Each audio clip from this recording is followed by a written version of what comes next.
एक महिला है, आपसे रिलेटेड सुन लीजिए, आपकी मुस्कुराहट बता रही है।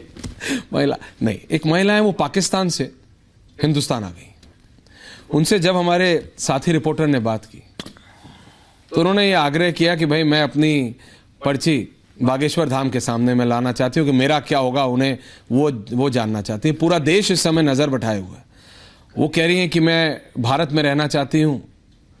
तो जो आप अब जब आप देखते हैं, जो आप सनातन की भी बात करते थे, जो आप घर वापसी की भी बात, लोग तो पाकिस्तान से हिंदुस्तान आ रहे हैं। वो तो बांग्लादेश से भी आए, लेकिन हमारे भारत का एक जो कानून है, उस कानून के बाहर तो कुछ नहीं हो सकता है।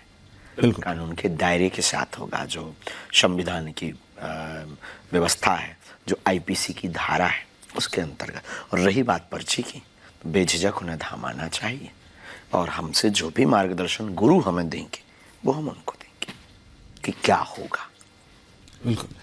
और बस यही, इसी पे मैं समाप्त कर रहा हूं शास्त्री जी, कि आपने कहा कि इस देश को स्वास्थ्य और शिक्षा, ये दो ऐसी चीजें हैं जिसमें आप सच मानते, क्योंकि लोग आमतौर पे जब बाबाओं के पास जाते हैं या आमतौर पे जब साधुओं के पास जाते हैं, तो ये एक ऐसा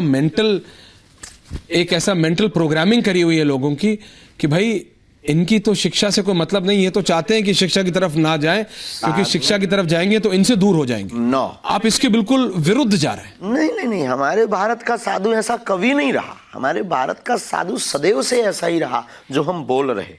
बस पाश्चात्य संस्कृति के कुछ कुंठित लोगों ने, जिनके जीवन में दोगलापन था, उन्होंने ये प्रायोजित ढंग से लोगों के माइंड में ये भर दिया है कि साधु तो शिक्षा के खिलाफ है, अंधविश्वास, सनातन विरोधियों ने ये एक बहुत बड़े प्रायोजित षड्यंत्र से भर दिया।